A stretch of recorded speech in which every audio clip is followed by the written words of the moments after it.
Surgeons of Reddit, what was your biggest oh crap moment during surgery? I'm currently in med school, and this happened a few years ago when I was attending surgery classes. One patient was up for a laparotomy for removal and investigation of an abdominal mass, probably cancer. Imaging tests were really not specific or of much help, as this was some atypical disease presentation. Even specialists couldn't figure it out. To everyone's surprise, the patient's cancer was really a forgotten gauze from some previous surgery. The actual moment of realization went as the surgeon just stopped and said, "Gauze," to which the nurse promptly gave him one, and he went, "Number." There was a gauze inside of him. My dad caused an oh crap moment for a surgeon when he heard them say okay he's out before they were about to start slicing him open. He just had enough strength to move his head from side to side as in no, I'm not out yet.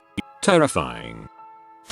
My father is a physician, and although he's not a surgeon, he did some surgery while in med school. He told me a story about a patient he had once, who had necrotizing fasciitis, or flesh-eating disease. The patient had gotten a cut during gardening and never cleaned the wound. My dad told us that he had to peel back layers just to get at it. First, he peeled off the bandages that the patient self-applied. Then there was a layer of holy book pages that he also had to peel off. Following that, there was another layer of bandages and then a final layer of more holy book pages. Beneath that, there was the wound itself, which was covered in maggots. Apparently, they were eating the dead tissue generated by the disease. He said that once they removed the maggots, they were able to begin the surgery to remove the infected areas. But it was because of the maggots that they didn't have to amputate the limb. After this operation, my dad decided to not pursue surgery and focus on becoming a specialist.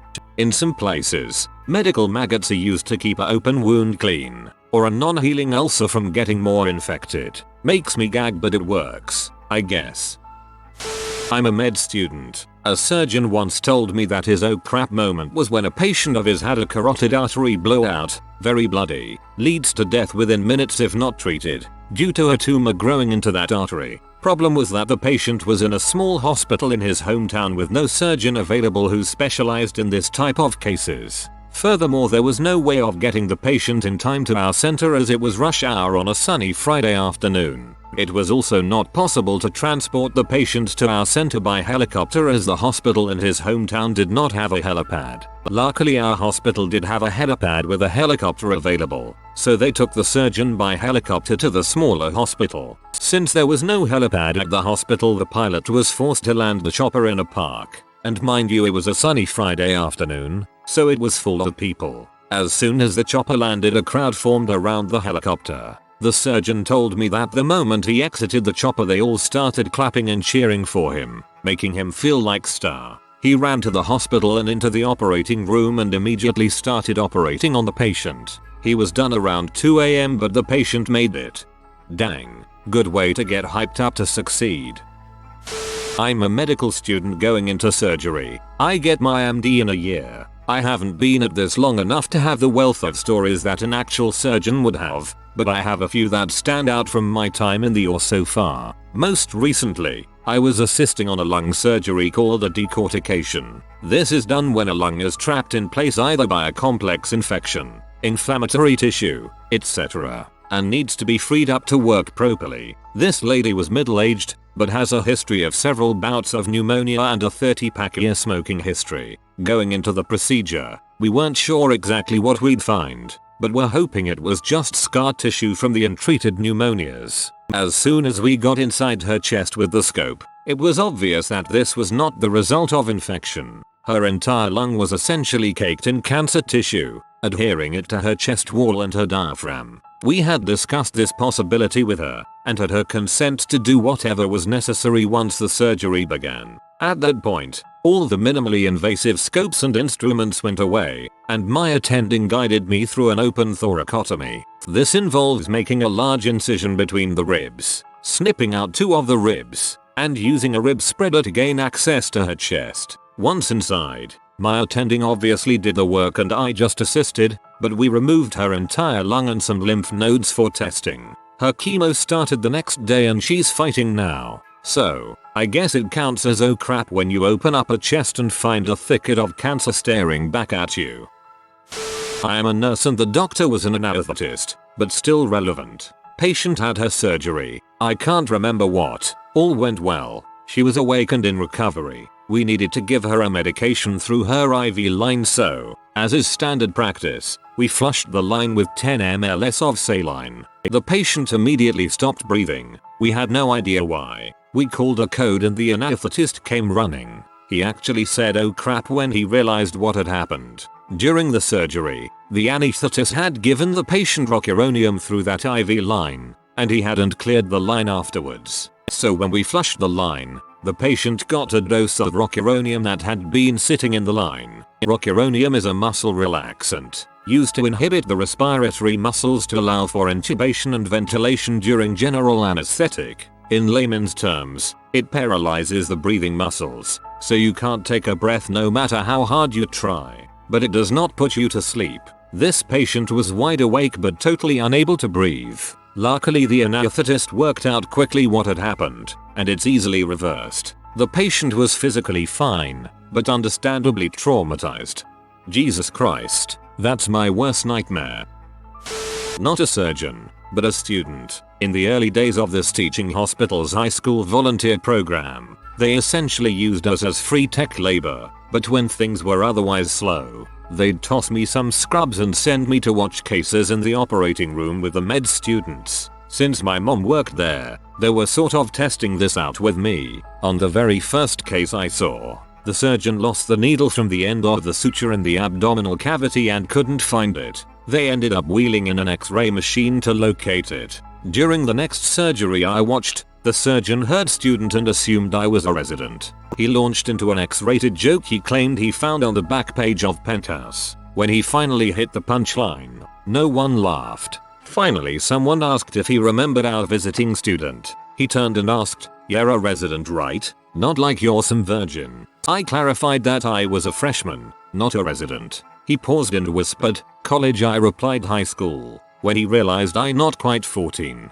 he started screaming at the anesthesiologist for setting him up and threw a tray of scalpels and forceps at him. It took a few minutes to get the correct count for the number of tools and their locations after that, and the anesthesiologist switched rooms with a buddy. After this he was extremely professional and formal, but still didn't bother to ask my name. He did a great job on the patient. The oh crap moment came when my mom met him in the call room a few hours later and said, "I heard you had some drama in your room today, happy to have someone to vent to." He launched into the story and embellished a bit about how bad it was to justify throwing scalpels. I think he called me jailbait. That's when she said, "You know that's my daughter?" You could hear him cursing the anesthesiologist all the way down in recovery. Wowie. Some years ago my wife went in for surgery and we asked to have her tubes tied at the same time. After the surgery, the doctor came out to talk with me. He told me the surgery went great and that she's just coming out of the anesthesia now. I asked about the tubes, and his eyes got really wide. He said, "I'll be back in a few minutes," and practically ran back to the OR. They had to put her back under and reopen the sutures. I'm glad I asked about that, or we might have had a much bigger surprise than that.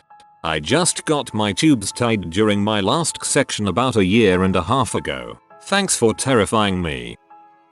Or nurse here. Had a patient with an ascending aortic dissection who was delayed getting into the OR for a few stupid reasons that had nothing to do with us. Fortunately, patient was still stable. Finally got the patient on the table and began to apply the skin prep solution. Suddenly, we start hearing the anesthesia machine start making the unmistakable sounds of vital signs plummeting. The patient turns blue and codes shorthand for cardiac respiratory arrest. After a 35 minutes or so of resuscitation and trying to get to the air, the patient didn't make it.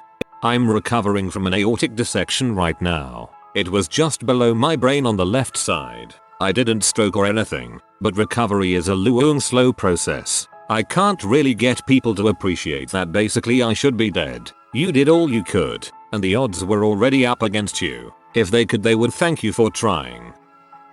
I'm not a surgeon, but I was a patient. This one time the anesthesiologist came to my room before surgery and injected me with something. I don't remember clearly, but the moment they made the first incision, I woke up and screamed so loudly that the god of Hades would die. Turns out I was still conscious but fell asleep while counting from 10 to 1. The anesthesia was not proper and I got the surgery 3 days later with the proper anesthesia. Dude, thanks, I'm having surgery on Friday. Obligatory, not a surgeon, but a student assisting in the operating room. 65-year-old guy with kidney problems, possibly cancerous, needed to have a chunk of his kidney removed. Okay, no big deal. We give him meds, knock him out, then prepare to operate. We removed his gown, and everyone in the room froze. One of the surgeons actually said holy fuckballs, which is relatively accurate. Apparently our guy had some muscular disease that caused a massive abdominal hernia, and his intestines were herniating into his nutsack. His scrot was honestly about the size of a deflated basketball. Then there was the time we had to amputate a lady's leg that was riddled with gangrene. I was with the nurses cleaning the patient for surgery when the surgeon came in to check on us. One of the nurses pressed too hard on a dressing and it popped a blister full of pus across 2 people. Everyone screamed, then dry heaved at the smell. Freaking horrendous. Swamps of Dagobah story incoming. My mother had a cerebral hemorrhage 19 years ago. I was away on holiday at the time. Insurance paid out and got me flights back quickly as it was touch and go whether she survives the attack or the upcoming surgery. When I returned, the brain surgeon come to tell all my immediate family that he first operated on the wrong side, but he also said that he found the aneurysm ready to go, so he clipped that side then proceeded to do the problem side. Remarkably, she survived. She is still going strong 19 years later, age 75, but does suffer with memory loss and trouble writing. Patient had bitten through the trach tube and I didn't know the gas anesthetic was leaking out. I was trying to concentrate on monitoring the anesthesia and grab instruments and assist was feeling sleepy and sick. And the patient was super light but still out, and I had the gas cranked as high as it would go. I finally smelled the dang gas and held my finger over the hole in the tube until surgery was finished. When I was a med student on my surgery rotation, we had a patient code just as we started the first incision. It was a laparoscopic surgery, and we were making the opening for the first rocker, when all of a sudden the anesthesiologist says start compressions. The attending said, what, and the anesthesiologist confirmed that yep, patient had suddenly died. Sterility went out the window, all organized and effective. Heck broke loose. The patient's heart started up again, and they recovered fully. I never heard why it happened. It was the strangest thing I've seen in the OR, and I've seen some weird stuff. Not a doctor, but my dad was getting a cardiac catheterization done and the doc forgot to give him a local anesthetic. The nurses were very confused when he turned stark white and almost passed out until they realized he wasn't given anything to numb the pain. Funny thing about is my dad was too embarrassed to say something about the excruciating pain he was feeling. BC, he didn't want to be seen as a big baby. SMH. Your poor dad. What a trooper. I'm a dental student, but during a surgical extraction case my partner was wiggling the wrong tooth for a good 5 minutes before I looked and realized what was going on. She was supposed to do one just in front of it, so I just tapped the tooth with the suction and her eyes got real freaking wide before she moved the elevator forward. LOL. PT was okay though. I caused my oral surgeon to have an oh crap moment. I had to get my wisdom teeth removed when I was 18 and I have anxiety, so I was put under. They put the IV drip in my arm, which caused me to freak out a bit but nothing major, and I was out. I woke up with a blue microfiber towel on my hand where the pulse monitor was. I asked why it was there to the best of my ability and found out that in the middle of the surgery the pulse monitor started beeping. I have very poor circulation and the IV made my hand so cold the pulse monitor thought I was dead. The oral surgeon of course started to get worried before realizing what was going on. I had something similar with mine. I have Raynaud's, which causes crap tear blood flow in my extremities sometimes. When they put me under, most of the blood flow to my hand up and quit, as it does sometimes. Apparently they had to swap fingers a bunch during the surgery before settling on my other hand, and throwing my mother's coat over that one to keep it warm. My mother is a doctor and during her training she was assisting as an anesthetist alongside a senior surgeon and other junior doctors. The senior surgeon had a very short temper which was known amongst most of the faculty. Towards the end of the surgery one of the junior doctors ended up making a minor mistake. I forget what he did, and the senior doctor stabbed him with a scalpel and had to keep on working on the surgery. Afterwards my mum had to patch up the poor guy, and for reference this was a while ago, back in a time where a senior doctor like this could end your career before it even began if you spoke up, so he and others went and regulated for years. My brother broke his arm on his 6th birthday OFC, had to get pins put in. He wakes up from the surgery and tells the nurses that his fingers feel kinda numb. Turns out that the pins had been placed wrong, and if he hadn't said anything he probably would have serious damage to that hand. My kid did that recently. Every medical person that came near us till it was healed checked fingers and upper arm for numbness. As a slightly gross aside, the pins were taken out by the doc just pulling them out with a pair of pliers. Poor kid was not happy. I was in a surgery once for a large abdominal hernia repair. We cut out around the belly button on a stalk to replace later but forgot to mark on the side skin we took out what vertical level it should be at when put back. The surgeons all eyeballed it and tried to guess based on feeling where her hips and ribs were under the drape. They placed it perfectly in the end, but it could have been a disaster to have your belly button end up too high or low. Doing a foot surgery. Trying to screw the bone. Just me and the attending. We're screwing the screw as hard as we can and it's not biting. We try a smaller screw. We try a longer screw. Still isn't biting. Then, crunch. A few bone chips and K-wires later, and we had it fixed. But goddamn, I was sweating for that small period of time. Stop trying to frick my bones and patch me up, please.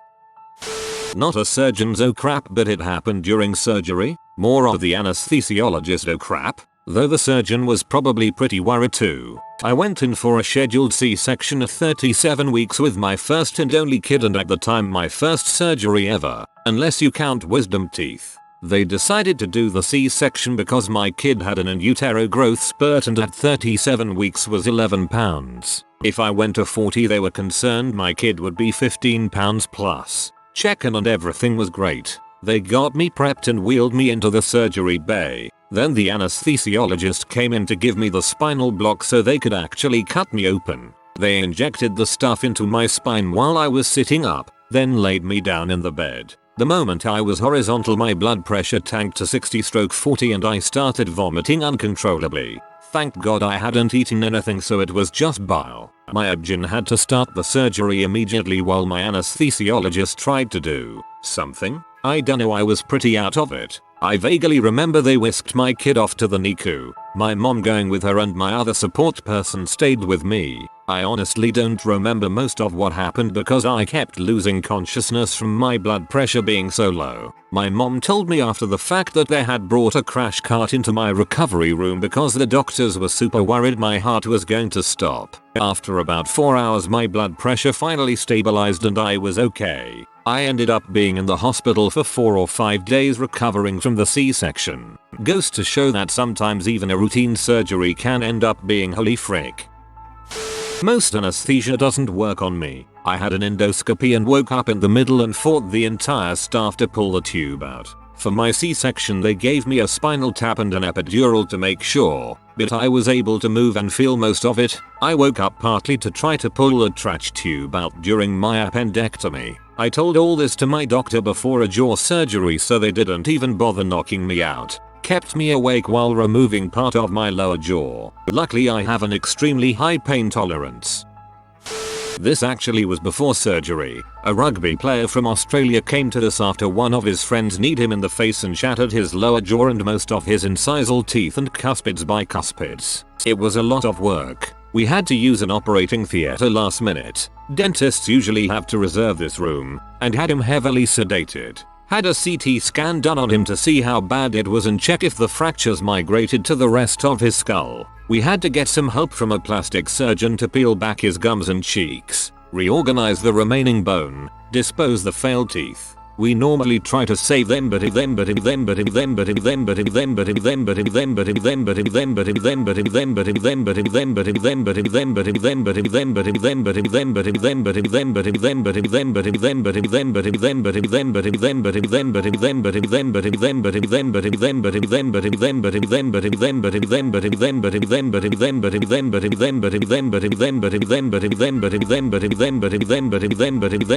8-hour-long surgery with multiple smaller procedures over the next few months to check for stability and gradually remove the screws, stents and framework. Probably the hardest job we ever did. Not the one that got my mom her second diplomate, but still pretty impressive. Definitely an oh crap moment lol. I normally help my mom with surgery, but this was too much for me. I was about to puke when they were peeling his face back. He lost all his teeth in the front, but because it healed so well after 8 months, CGF stem cell technology is a miracle. We gave him a set of dental implants and zirconia bridge work. The plastic surgeon used PRF stem cell technology to heal the incisions and prevent any scarring, and now he looks better than ever before. He made his friend pay for all the damage.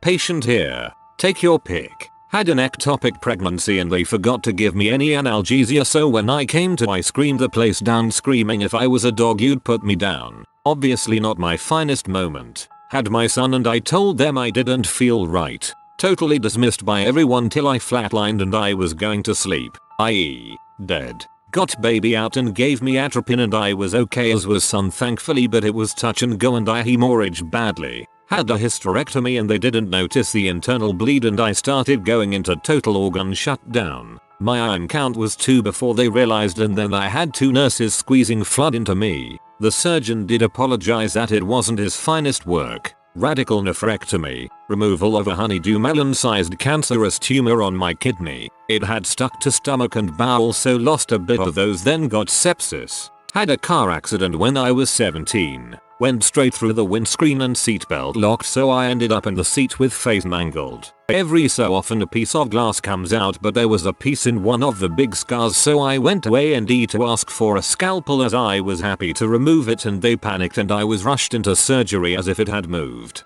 It could have entered bloodstream and heart, and he still didn't know if he got it. I'm a walking disaster. Death really wants to meet you. My mom has fibromyalgia. Even sedated, if the surgeon touches her foot it will jump. My mom nearly had a botched foot surgery because of this and scared the crap out her surgeon. Ironically, the foot that was nearly botched is now her better foot. She had rods put in both feet to correct damage that had just been left for years. The knee bone's connected to the something. The something's connected to the red thing. The red thing's connected to my wristwatch. Oh.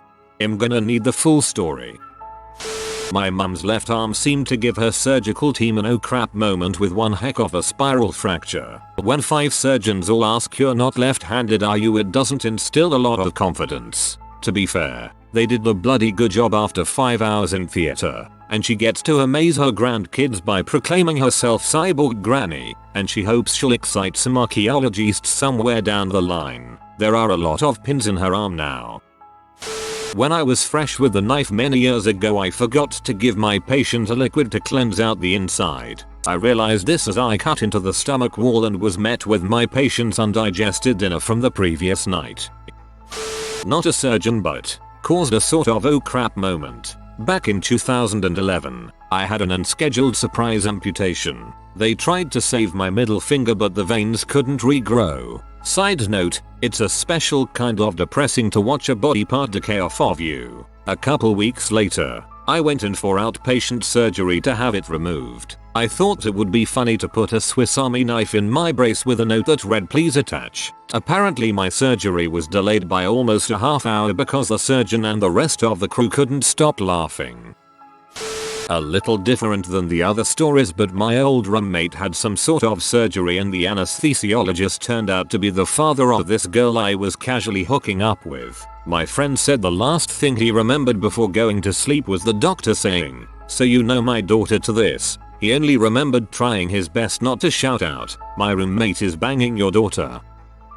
Not a surgeon but a patient. I had a bad case of mono. Couldn't eat for about a week because my tonsils were so swollen. There was physically no room to swallow even chewed up food. so I needed to have my tonsils removed. They take me to the room where they're gonna do it and I'm already a bit scared. Never been in the hospital before, never mind having surgery. I'm 23 at the time, so also no parental support cause it's the middle of the day and they can't get off work because their 23-year-old son has to have his tonsils removed. So I'm alone. So they prepare for the procedure and get me knocked out. Next thing I remember is waking up to the craziest coughing fit I have ever experienced or will again. I didn't even have brain power to try and control what was going on. My entire body was just intensely focused on coughing for what felt like 5 minutes. It was more like 1 minute, convulsing, tightening and almost cramping. I remember it stopping and then passing out. Not sure if from exhaustion or anesthesia.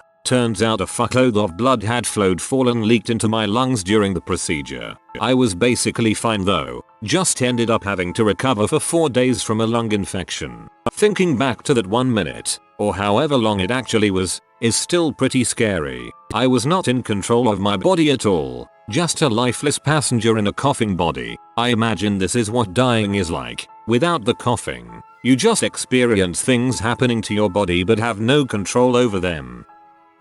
Well, fear's sort of an odd thing. When I was in residency, my first solo procedure was a spinal surgery on a 16-year-old kid, a girl, and at the end, after 13 hours, I was closing her up and I accidentally ripped her dural sac, shredded the base of the spine where all the nerves come together, membrane as thin as tissue, and so it ripped open and the nerves just spilled out of her like angel hair pasta, spinal fluid flowing out of her and the terror was just so crazy, so real, and I knew I had to deal with it, so I just made a choice. I'd let the fear in, let it take over, let it do its thing, but only for 5 seconds. That's all I was going to give it. So I started to count. 1, 2, 3, 4, 5. Then it was gone. I went back to work, sewed her up and she was fine.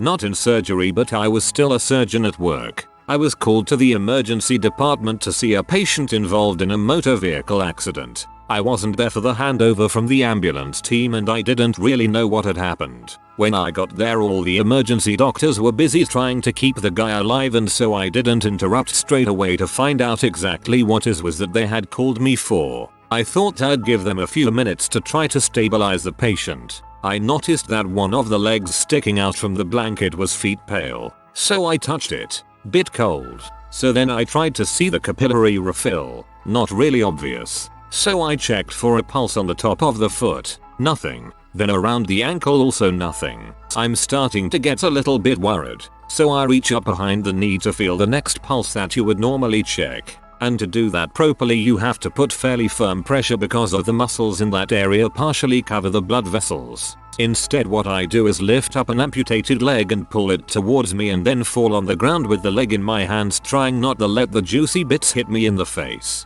Turns out that he had an above knee traumatic amputation and they had put the leg on the gurney to come in with him. He had a stump with a tourniquet in place under the blanket. I almost pee my pants. Had 10 people immediately look at me and wonder what on earth I thought I was going, and had to gently put the leg back where I found it and pretend like it had never happened. Yeah, no one that saw it let me forget. But pulling a knife out of a guy's chest like Excalibur did suppress the story about the leg a few months later. If you are new to the channel, you can subscribe. I publish new videos every day. Until then, check another video.